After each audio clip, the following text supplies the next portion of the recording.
예, 존경하는 도민 여러분, 그리고 김관영 지사를 비롯한 모든 공직자 여러분, 지난 1년 5개월 동안 여러분과 함께 있었던 도의원 임종명입니다.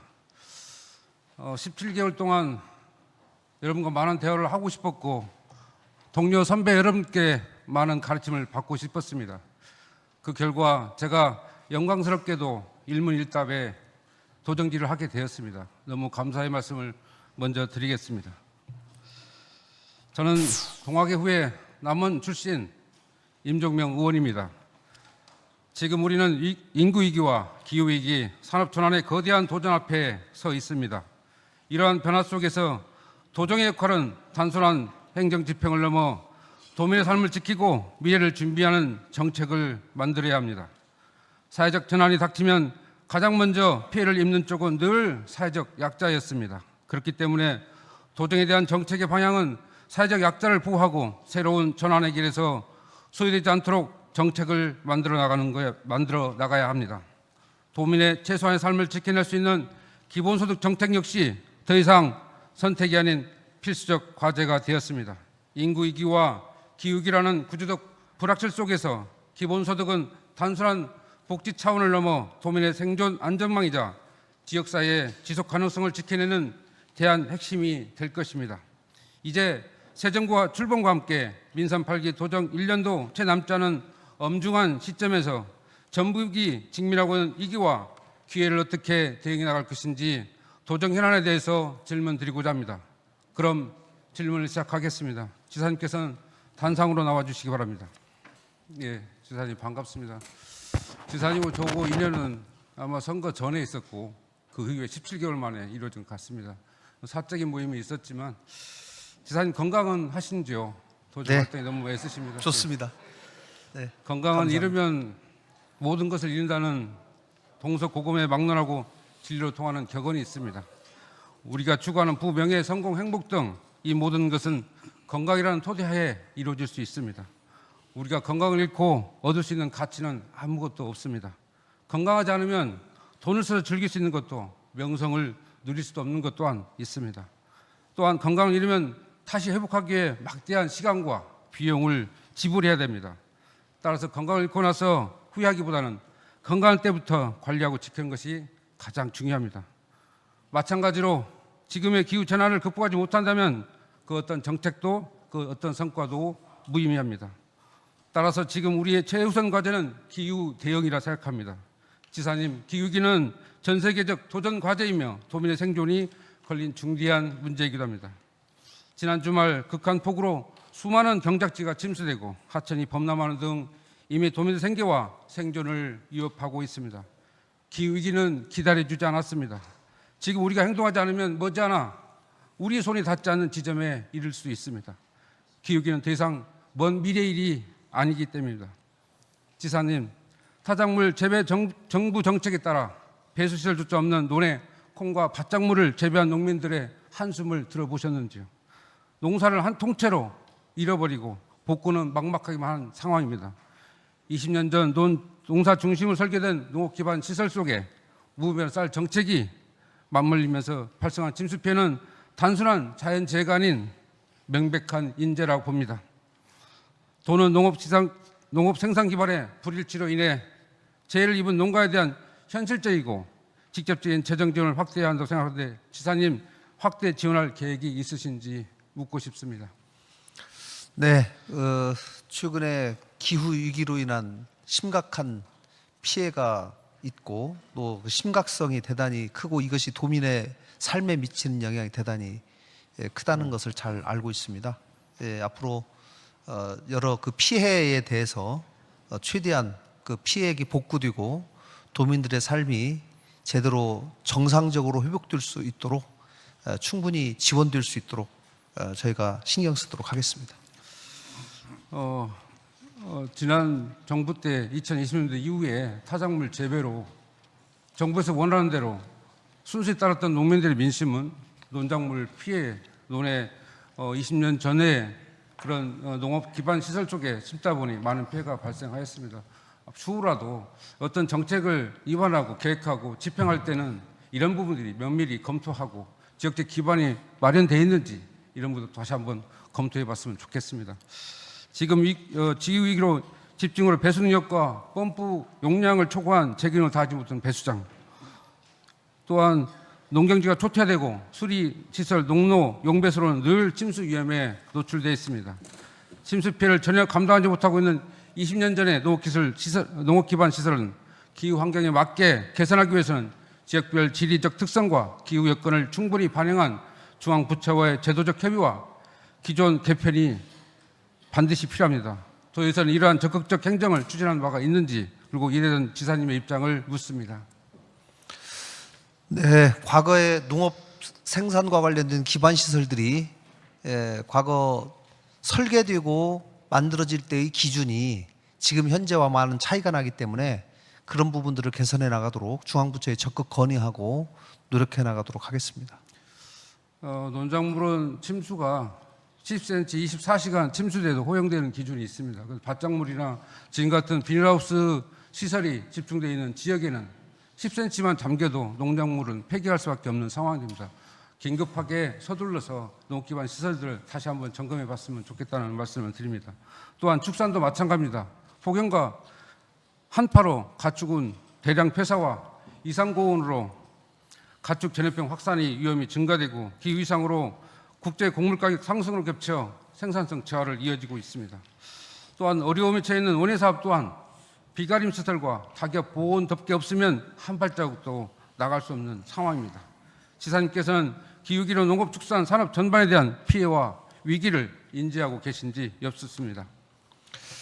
네, 그 위기가 대단히 심각하고 이 부분을 극복하기 위한 우리 도 전체의 노력뿐만 아니라 대한민국 또 전 지구적인 노력이 같이 이루어져야 한다고 생각하고요.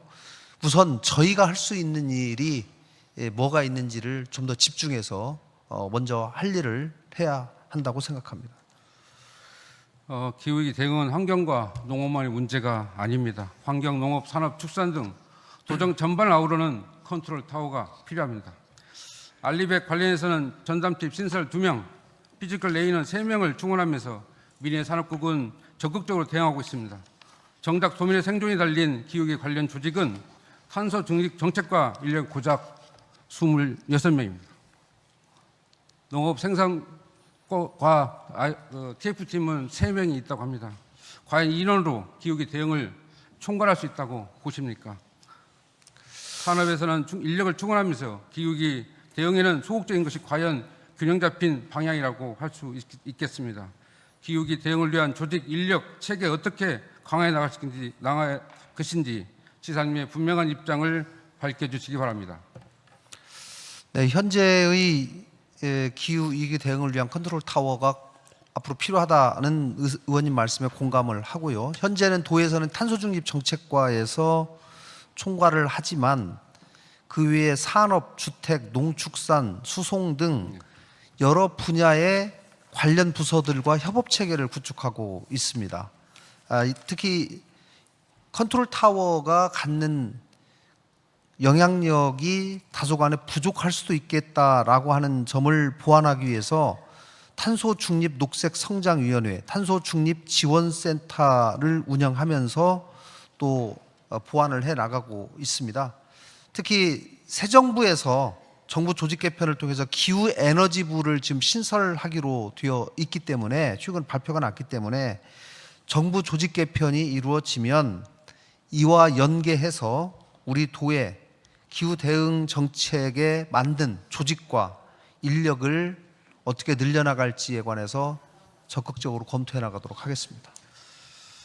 예, 새 정부 조직 개편에 따라서 기후위기 대응 기후에너지 신설을 검토 중이라고 하신 말씀에 대해서 저도 보도를 보고 알게 됐습니다. 그러나 기후위기는 이미 현실의 전환으로 나타나고 있습니다. 강릉시에서는 수년째 이어진 가뭄에 대비하지 못한 채 시민과 농업 현장을 고통 속에 방치하였습니다. 뻔히 예견된 위기를 두고도 아무런 대책을 마련하지 못한 행정의 무능을 스스로 직면한 것입니다. 반면 속초시는 제2지하댐 건설이라는 선제적 결단으로 가뭄에 대응하고 있습니다. 똑같은 위기 상황에서 어떤 도시는 미래를 준비하고 어떤 도시는 발만 동동 구르는 시민을 희생시키고 있는 상황입니다. 위기를 앞서 대비하는 지도자와 뒤늦게 변명만 들어놓은 지도자의 차이가 바로 여기에 있습니다. 전북도는 더 이상 이런 일이 일어나지 않도록 반드시 선제적으로 조직 개편을 추진해야 합니다. 이에 대해서 지사님의 입장을 다시 한번 묻겠습니다. 네, 의원님 말씀에 공감하고요. 저희가 선제적으로 대응해야 한다는 그 말씀 잘 새겨서 저희가 앞으로 닥칠 주요한 위기가 뭐 어떤 것이 있을지, 또 피해가 어떤 피해 등이 예상되는지를 좀 면밀하게 분석해서 선제적으로 할 수 있는 최대한의 노력을 해나가도록 하겠습니다. 선제적으로 대응하고 있는 기후 대응 기금이 전라북도는 다행히도 28억이 있더라고요. 근데 2024년도 조성의 금이 28억이고 사업비가 4억 3천만 원인데 9개의 사업을 추진했습니다. 그 내용들을 이렇게 살펴보니까 선도 사업은 캠페인 교육 목적이었으며 목공의 마을 조성 용역은 기후재 전환과 직접 연관성이 없고 차라리 오히려 지역개발 사업 성격이 강합니다. 또한 폐농약, 농약봉지 수거 매입비, 생활쓰레기 감량 인센티브, 친환경 화장지 물품구입 사업은 생활환경 개선 성격이 큽니다. 실질적인 온실가스 감축과 기후 대응에 적응에 필요한 사업에 집중했어야 합니다. 그런데 지금까지 추진한 사업들이 과연 기후 대응 기금으로 조성해 시급하게 우선순위에 두어야 할 사업이라고 보시는지요? 이렇게 한정된 예산으로 실질적인 기후 대응 사업을 추진할 수 있다고 보십니까? 도민이 체감할 수 있는 성과를 내기 위해서는 예산 확대가 불가피하다고 생각합니다. 2035년도까지 기금 조성 목표액이 100억에 다달하고 있지만 저는 부족하다고 생각합니다. 기후 대금 확대 방안에 대해 어떤 구상을 갖고 계신지 지사님께서는, 그리고 이 기금을 구체적으로 어떤 분에 투자할 계획이신지 답변 부탁드리겠습니다. 네, 기후 대응 기금을 통한 기후 위기 대응 사업들을 말씀을 해주셨는데, 저희 도가 기후 위기에 대응하기 위해서 단지 기후 대응 기금만을 통한 사업뿐만 아니라 일반 회계를 통한 굉장히 많은 사업들을 하고 있습니다. 그러나 기후 대응 기금이 24년부터 조성이 되어 오고 있기 때문에 이 조성액을 좀 더 늘리는 방법을 최대한 강구를 하고 있습니다. 특히 국가에 설치되어 있는 기후 대응 기금의 일부를 각 지자체에 배정되어서 지원될 수 있도록 하는 그런 노력을 하고 있고요. 특히 지난 7월에 위성곤 의원님께서 탄소중립 기본법 개정안을 내서 지역에 있는 기후 대응 기금에 국비를 지원하는 근거를 담았는데, 이것이 꼭 통과되어서 지역에 있는 기후 대응 기금에 우리 지역에 있는 돈뿐만 아니라 국비가 좀 지원될 수 있도록 해야 되겠다, 이렇게 생각을 합니다. 기후 대응 기금이 조성됐다고 해서 다른 시군보다 시도보다 앞선 건 사실이지만 사용 내역들 좀 다시 한번 살펴보면 지역 특성을 고려한 조사나 연구는 전무한 상태고요. 기술개발 설비 투자에 대한 조문도 없는 상황입니다. 결국 이렇게 조성된 기금으로 캠페인 홍보, 교육에 그칠 뿐 실제 기후 대응을 위한 정책은 할 수 없을 것입니다. 따라서 향후 기금 사업이 AR을 기반한 데이터 기반 예측 시스템 구축으로 재조기 경보 등 기술 개발과 설비 투자 등을 지원하도록 제도적 보완을 통해 실질적인 기후 대응 사업으로 이루어질 수 있도록 정책 전환이 필요하다고 보는데 지사님의 생각은 어떠십니까? 네, 의원님 말씀하신 것처럼 지금 현재 우리 도의 조례에는 기술개발 및 설비 투자 지원을 위한 근거가 미흡한 상황입니다. 앞으로 조례 개정이 필요하다고 생각을 하고, 금방 말씀하신 것처럼 기술개발, 설비 투자 등에도 기후 대응 기금이 사용될 수 있도록 하는 것이 필요하다고 생각합니다. 특히 캠페인이나 홍보 위주의 사업에서 벗어나서 실질적인 온실가스 감축이나 기후 적응 성과를 낼 수 있는 사업에 좀 더 집중할 수 있도록 하는 것이 필요하다고 생각합니다. 결국은 예산입니다. 막대한 예산과 전문성이 요구되는 사업이기 때문에 국비를 확보하고자 하는 노력들은 당연히 있어야 한다고 봅니다. 우리 도가 기후 대응 역량을 높이는 게 또한 중요합니다. 그런데 2020년도에 23년 공모사업은 28개 사업을 선정하였고 14개 사업 선정과 6개 사업이 일부 선정되었습니다. 실적만 보면 낮지 않지만 문제는 기후위기 대응 공모사업은 환경, 산림국에만 국한되어 있다는 것입니다. 전 부서에서 걸쳐 추진될 수도 있음에도 불구하고 우리 도의 전체 신청 건수가 지나치게 적다는 지적이 있습니다. 이러한 현실은 우리 도가 기후위기의 중대한 과제에 대해 얼마나 적극적이고 준비하고 있는지에 대한 의문을 갖게 하는 대목입니다. 앞으로 우리 도는 기후위기 관련 국가공모사업을 어떻게 발굴 확대해 나가고 부서 간의 협업과 컨트롤 타워를 강화할 계획을 갖고 계신지 묻습니다. 네, 국가 공모 사업에 환경국에서만 대응할 것이 아니고 도정의 전 부문이 함께 협업을 하면서 나서야 한다라고 하는 지적에 공감을 하고요. 앞으로 우리 기조실에서 이 부분을 전체적으로 좀 챙기고 관련 실국들이 같이 참여하는 협업 체계를 좀 강화해서 공모 사업 발굴부터 선정에 이르기까지 좀 더 면밀하게 체계적으로 국가 공모 사업에 대응해 나가도록 하겠습니다. 예, 부서의 이름을 좀 보니까요, 탄소 중립 정책과라고 돼 있던데 그 전에 보니까 기후 위기 정책과로 있더라고요. 기후 환경 정책과로. 사실은 직접적인 제목이 그 사업이 그 사업 부서 갖고 있는 역량과 기능이 어디에 있는지를 알 수 있다고 보거든요. 왜 이렇게 이름이 바뀌었는지 궁금하고요. 직접적으로 기후 위기를 관리할 수 있는 그런 정책과로 이름을 바꾸는 것에 대해서 고민을 좀 해주시면 부탁드리겠습니다.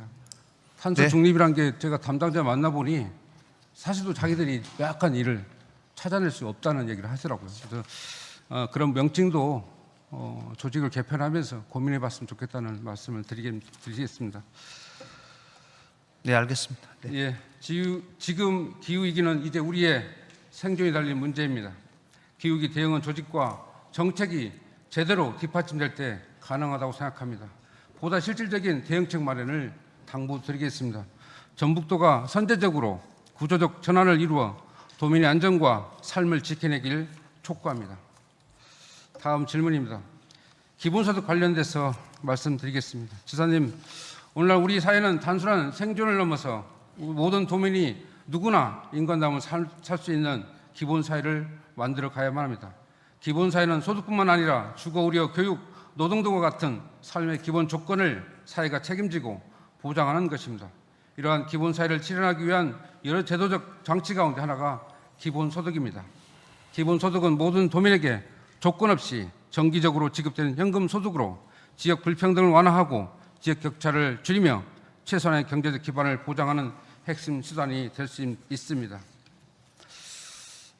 지난 기본소득 관련해서 묻겠습니다. 저희가 농촌 기본소득 시범 도입을 하겠다고 밝혔습니다. 전북 특별자치도에서 시행하고 있는 사업제 내용들 보면 7개 시군에 193억의 예산을 만들어서 하겠다고 했었는데 지금 그게 진행이 잘 되고 있는지 묻습니다. 네, 저희가 농촌 기본소득을 전국 최초로 7개 군에 1개 면씩 총 7개 면을 대상으로 월 10만 원 정도의 지역화폐를 지급하는 안을 추진을 하고 있었습니다. 그런데 저희가 지금 현재는 이것이 사회보장 협의 과정에 있는데 그 과정에 정부가 바뀌어서 새로운 정부에서 농어촌 주민수당이라는 농촌 기본소득이라는 사업을 새로 시작을 하면서 전국에 내년부터 6개 군을 대상으로 시범적으로 실시할 예정을 이미 발표를 한 바가 있습니다. 이렇게 하다 보니까 이 관할 부서 농림부와 저희가 협의를 하는 과정에서 우리가 별도로 7개 군에 1개 면씩 하는 것보다는 1개 군에 전면적으로 실시하는 이 시범 사업에 같이 하는 것이 좋겠다 이렇게 얘기가 되어서 저희가 1차적으로 실시하는 6개 군의 시범 사업에 들어가서 같이 그 사업을 하는 방향으로 지금 사업이 조금 변경되고 있는 상황입니다. 권여한 의원부터 오은미 의원까지 준비하셨던 농촌 기본소득 시범 사업이 중단된 걸로 이해하면 되는 것인지 다시 묻고 싶습니다. 저는 방식이 좀 달라졌다고 생각합니다. 그동안은 7개 군에 1개 면식인데 이거를 1개 군에 전면적으로 실행하는 것으로 농림부와 같이 시범사업 1차 시범사업에 저희가 들어가는 것으로 이렇게 하고 있고, 실질적으로 이 도비나 또 시군비, 그러니까 지방비죠. 매칭되는 지방비의 지출 규모가 7개 군에 7개 면을 실시하는 것보다 또 더 많은 규모로 지금 지출이 될 가능성이 높습니다. 저희가 예상을 해보니까. 그러니까 좀 다른 방식으로 진행된다고 생각하시면 되겠습니다. 자료를 받아봤습니다. 그런데 공모에만 참여하고 사실상 사업이 중단됐다고 이해를 하는 게 옳다고 봅니다. 지금까지 설명회, 토론회, 수요조사 등 많은 행위들을 했었습니다. 결국 도민들에게는 기본소득이 지급된다는 기대만 심어진 결과가 됐습니다. 공모사업이 된다는 보장도 없는 상황에서 만약에 공모사업에, 전국적인 공모사업에 하지 않았을 때 어떤 그거에 대한 대책은 있는지 묻고 싶습니다. 만약에 공모사업이 지금 당장 9월 달부터 지금 내년 사업에 대해서 공모를 지금 하고 있거든요. 그래서 만약에 저희는 공모 수시로 농식품부와 지금 소통을 하고 있기 때문에 공모사업에 저희가 들어갈 것으로 예상합니다만은 최악의 경우에 만약에 안 되면 당초 저희가 실시하려고 생각했던 그 사업으로 다시 돌아간다고 생각합니다. 예, 그렇게 됐으면 좋겠고요. 아무튼 시작이 많은 도민들이 관심 갖고 있었던 기본소득의 시범사업이었다고 봅니다. 여러 가지 어려움도 있었고 진행하는 과정에 문제도 있었겠지만 그런 사업들이 공모도 되고 추진해서 시범사업도 이루어졌으면 좋겠다는 말씀을 드리겠습니다. 왜 기본소득 앞에 지역명이 있는지 혹시 고민해 보셨는지요? 연천군이니 또 성남시니 신안군이니 앞에 지역적 명령어가 꼭 들어갑니다. 지역 자원을 활용하고 지자체장의 의지가 담겨 있기 때문에 그렇게 됐다고 봅니다. 신안군은 지금 현재 주민 전체가 면 지역이 800명이 혜택을 보고 있습니다. 연천군은 청년 기본소득으로 군 자체 예산으로 집행하고 있었습니다. 11년 동안이었습니다. 성남시 또한 최초의 청년 기본소득을 시작했습니다. 시 자체 예산으로 당연히 집행했었습니다. 그러나 공통적인 한계가 있더라고요. 장기적 지속성이 부족했다는 것들, 그다음에 단기적 운영으로 실질적 효과가 검증되지 못했다는 것들, 재정 여건이 좋은 지역만 시행했었던 것, 이런 구조 속에서 지역의 불평등은 더욱더 가속화되고 있었습니다. 지역별 차이 발생의 근본 원인을 보니 중앙정부 차원의 통합적 기본소득에 대한 정책이 아직은 성립이 되지 않았다고 생각합니다. 그래서 묻겠습니다. 저는 전라북도의 자원을 활용해서 전라북도만의 기본소득에 대해서 많은 고민들을 하고 있습니다. 많은 부분도 이야기 되겠지만 간단하게 정리만 하고 시간상 가겠습니다. 대형 프로젝트 연동형 기본소득 시스템, 수익이 일정 부분을 기본소득 재원으로 마련해야 된다고 생각합니다. 프로젝트 계획 단계부터 주민 기본소득 5에서 10% 배분 의무화 등 여러 가지 사업들을 진행해야 되고, 지역 기여금 의무화 등 지역 기본소득 펀드로 적립할 수 있는 부분들을 만들어내야 된다고 생각합니다. 중요한 것은 주민이 참여하는 거버넌스가 구축이 돼야 되는 것이고, 기본소득위원회에서 시민대표가 50% 이상 참여할 수 있도록 제도화했으면 좋겠습니다. 또한 전북형 기본소득 조례가 더 개정되고 조정돼서 기본소득 정의와 대상과 재원이 명문화될 수 있도록 했으면 좋겠습니다. 신재생 에너지 사업과 기본소득 연계 의무조항도 신설해 주시고 주민 수용성 확보 절차가 법제화됐으면 좋겠습니다. 아무튼 중앙정부 연계해서 기본소득이 전북형 모델이 명확하게 제시되고 또 논의됐으면 좋겠다는 말씀을 드립니다. 이러한 정책은 전북이 단순한 복지 정책을 넘어 에너지 전환과 지역발전, 주민 참여를 결합한 혁신적 기본소득 모델을 제시할 수 있을 거라고 생각합니다. 지사님 예로 하나 제가 들어보겠습니다. 제가 주민 참여 예산으로 내년에 집행할 내용이기도 하지만 마을을 갖고 있는 소유의 옥상에다가 30kg 태양광 설치를 할 예정입니다. 설계를 몇 개 보니 5,700이라는 예산이 나오더라고요. 도에서 행정에서 주관하다 보니까. 그런데 계약법을 잠깐 바꾸면 3천만 원 이하로 설치가 가능하더라고요. 그래서 마을들 돌아다니면서 선정하고 있지만 주민참여에서는 2천만 원에 마을기금 1천만 원을 하면 총 사업비가 3천만 원입니다. 행정이 인허가와 사업계획을 추진한다면 충분히 가능한 금액이고 그 이하로도 2,600에서 2,700 정도 가능한 사업으로도 진행하겠다는 예측을 해봅니다. 제가 태양광을 설치해 봤으니 그런 수치가 나온 것이고요. 아무튼 주민의 기금이 활용돼 가지고 발전 수익률을 마을 기금으로 적립하는 과정들을 도입하고자 합니다. 나중에 추후에 제가 다시 한번 말씀을 드리겠습니다. 시간이 없어서 제 이야기만 죄송하고요. 아무튼 일회성이 아닌 최소 20년 수익 구조를 만들어내는 정책은 도민의 삶을 지켜내는 중대한 과제입니다. 이미 전북 농촌은 고령화와 인구의 질로 생활 기반이 무너지고 있습니다. 세탁소, 미용실, 목욕탕도 없는 면 지역이 늘어나고 있는 현실을 더 이상 방치할 수 없는 심각한 상황입니다. 도민의 삶을 지키기 위한 근본적인 대책 마련이 절실합니다. 이 문제를 해결하기 위해 일색인 지원이 아니라 지속적으로 수익이 발생하는 구조를 만들고 이를 바탕으로 농촌형 기본소득을 도입하여 농촌이 스스로 회복력을 갖출 수 있도록 신속한 정책을 추진해야 된다고 생각합니다. 다음 질문 넘어가겠습니다. 마을기업 지원 관련된 것입니다. 지사님, 농촌은 인구 감소와 고령화로 지역 소멸 위기에 있습니다. 특히 돌봄과 응급, 이송, 기초생활, 서비스 민간이 감당하기 어려운 영역은 마을 주민이 직접 해결하고 있었고 그 중심에는 마을 기업과 주민 자체가 있었습니다. 마을 기업은 지역의 자원을 활용해서 경제 활동을 이어가는 것 외에 긴급 환자, 재난이 있었을 때 앞서서 그분들이 공공의 목적들을 하고 있었다는 것을 저는 절감했습니다. 농민 국민수당은 농업의 공익적 가치를 보상한 거라면 마을기업의 공익적 보상 정책은 마을기업의 사회적 공동체적 공익 기능을 보상하는 거라고 생각합니다.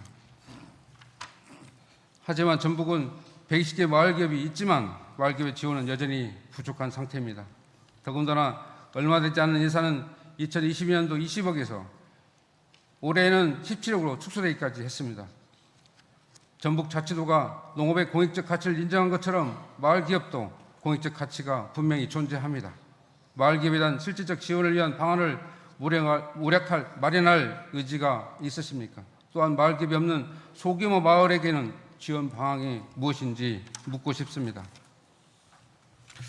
네, 의원님께서 말씀하신 것은 마을 기업의 공익적 가치가 있다라는 점에 대해서 저도 공감을 합니다. 그동안 우리 도가 마을 기업 육성에 많은 노력을 해온 것도 사실입니다. 그래서 특히 단순한 보조금 지원만 하는 것이 아니라 실질적이고 지속 가능한 성장 기반을 만들기 위해서 맞춤형 교육 컨설팅, 또 기관 연계한 판로 확대, 또 지역 유통망 및 온라인 플랫폼과의 협업 체계 구축 등 여러 시장에서 경쟁력을 가질 수 있도록 많은 지원을 한 것도 사실입니다. 앞으로 마을 현장과의 소통을 더 강화하고 마을 기업이 자생력을 가질 수 있도록 좀 더 실질적인 지원책이 있는지 여부에 대해서 더 적극적으로 검토해 나가도록 하겠습니다. 네, 마을기업 육성 및 지원의 필요로 인하여 지난 8월에 마을기업 육성 및 지원에 관한 법률도 제정되었습니다. 본 의원도 이와 관련하여 마을기업 지원 조례를 준비하고 있습니다. 지사님, 마을기업이 지역 공동체의 사회적 인프라로 자리매김할 수 있도록 전북만의 차별화된 지원 정책을 추진할 의지가 있는지 분명한 답변을 부탁드립니다. 네, 지금 법률이 지난 8월에 제정이 되었고 또 의원님께서 또 조례를 준비하고 계시다고 하니까 그 조례가 제정이 되면 그 조례에 근거해서 좀 더 많은 지원책들이 이루어질 수 있다고 저는 생각합니다. 이 부분에 관해서 관련 전문가들 또 실제로 지역에서 일하고 계신 분들과 간담회를 통해서 좀 더 많은 지원 대책을 찾아보도록 하겠습니다. 구체적으로 좀 말씀드려보겠습니다. 첫째, 돌봄 분야에서는 마을기업이 노인 아동 돌봄 거점센터를 위탁 운영할 수 있도록 제도 근거를 마련해 주셨으면 좋겠습니다. 둘째로는 생활 서비스에서는 마을기업이 공동 빨래방, 로컬푸드 직거래망 등을 운영할 수 있도록 재정 지원이 필요합니다.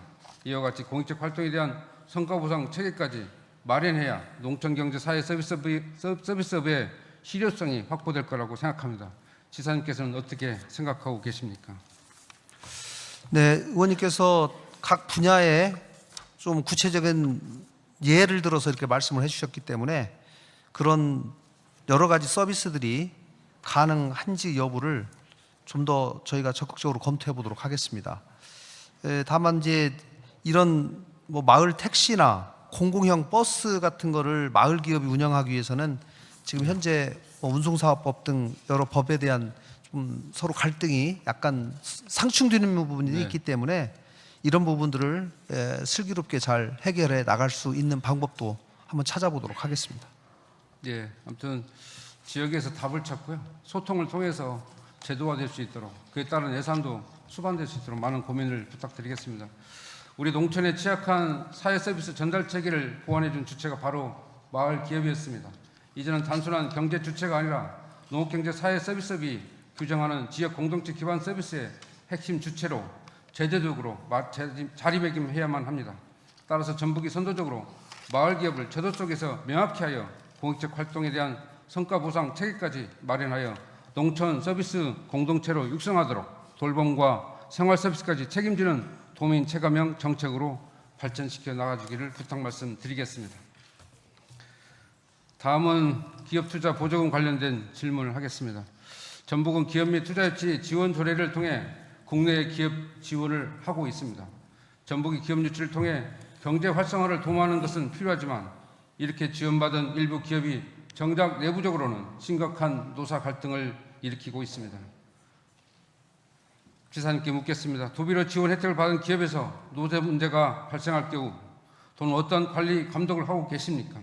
기업의 노조가 또 담당 부서에 건의했는데 조사나 점검을 했는지 또 현황은 어떻게 파악하고 계신지 말씀해 주시기 바랍니다. 네, 의원님께서 잘 아시겠지만 현재의 노동조합법상 부당노동 행위에 관한 감독 또 수사 권한 이런 것들은 현재 지금 노동부에 있고 지방정부가 직접 개입해서 관리 감독하는 데는 한계가 있는 것도 사실입니다. 그러나 또 우리가 할 수 있는 최대치의 노력들을 어떤 노력을 할 수 있는지의 여부에 관해서 해당 고용노동지청과 적극적인 협력 관계를 유지하면서 해 나가도록 하겠습니다. 특히 부당한 노동 행위가 있다면 이런 부분에 대해서 강력한 조사와 처벌이 나올 수 있도록 저희가 요구도 하고 이렇게 하겠습니다. 투자 보조금은 남원시에서 벌써 받은 남원의 기업인데요. 노조 설립을 추진한 부대표는 계약기간이 3년이 남았음에도 불구하고 해고되고요. 노조 위원장과 조합원들은 탄압과 부당한 인사 발령으로 45명에서 15명으로 급격히 줄었습니다. 현재는 전주노동청의 부당행 여부에 대해서 조사가 진행 중인 상황입니다. 이처럼 투자 보조금을 받은 기업이 노조 탄압 등 심각한 노사 문제가 발생할 경우 도에서는 어떠한 절차가 있었는지 기업 유치실 노사협력팀은 어떠한 역할을 하고 있는지 다시 한번 말씀해 주시기 바랍니다. 네, 노사 문제 관련에 관해서 직접적인 조사 제재는 고용노동부에서 하고 있지만 저희가 간접적으로 해당 권한을 가진 부서에 강력한 철저한 조사를 요구하고 그 상황을 지켜보도록 하겠습니다. 다만 이제 도에서 투자보조금과 관련해서 우리 투자보조금 심의위원회에서 최종적으로 투자보조금을 얼마를 지급할지를 여러 가지 사정을 고려해서 최종 결정하기 때문에 그 과정에서 기업이 노사관계에 있어서 여러 문제가 있다면 그런 부분에 관한 자료를 제공하고 또 보조금 지급에 관한 감액이 가능한지에 관해서 저희가 법적인 검토를 통해서 이 보조금 심의위원회에서 논의될 수 있도록 그렇게 하겠습니다. 네, 도의 담당 부서와의 이야기를 간담회를 했었는데요. 노사관계 이후로 지급할 수 없다면 이런 사례가 발생해서 앞으로 기업 유치에 어려움이 있을 것이다라는 얘기를 하시더라고요. 행정은 과연 누구를 위한 것인지 저는 묻고 싶습니다. 행정이 노동자의 권리 보호보다는 공급자 중심의 행정 편의에 기초하고 있는 거 아닌지 이런 행정 대응에 대한 지사님의 어떻게 생각하시는지 다시 묻고 싶습니다. 향후 대책으로 조례 개정이 필요해 보입니다. 지사님 말씀처럼 예산을 좀 삭감하는 방법도 있을 것이고, 중요한 것은 노사 현장에서 답을 내주시면 좋겠습니다. 찾아서 그분들과 대화하고 소통해서 원상복구하고 나서 기업 유치에 대한 보상 금액을 지불하는 거 늦지 않다고 생각합니다. 앞으로 2월 달에 지불한다니 현장에서 답을 좀 찾았으면 좋겠다는 말씀 부탁을 드리겠습니다. 지사님, 노동장 결코 기업 유치의 도구로 쓰이고 버려져서는 안 됩니다. 그동안 원포도 노동자분들 겪었던 고통에 깊은 위로를 드리고 행정에서도 그들과의 약속을 반드시 지켜주길 바랍니다. 노동이 존중받고 일한 대가는 정당하게 지급돼야만 합니다. 이는 우리 사회가 더불어 사는 대동세상으로 나아가기 위한 기본적 조건입니다. 집단 해고와 고용 승계를 요구했었던 박정혜 지회장님을 기억하십니까? 불탄 공장 옥상 일에 600일 만에 내려와서 우리 모두에 큰 울림을 주었습니다. 박 지회장 곁에 그들의 동료가 서 있었고 그 땀에 젖은 노동자들의 옷자락처럼 저 또한 그 마음의 무게를 함께 느꼈습니다. 노동자가 주인인 세상이었으면 합니다. 지사님, 원포동 노동 현장이 조속히 정상화될 수 있도록 적극 나서주실 것을 요청드리겠습니다. 네, 저희가 적극적으로 잘 살펴보도록 하겠습니다. 마지막으로 산림 정책에 대해서 간단하게 질문하겠습니다. 이재명 정부에서는 산림을 단순한 자원으로 보지 않고 보전과 재생 복지, 기후 대응까지 포괄하는 새로운 정책 방향을 제시하고 있었습니다.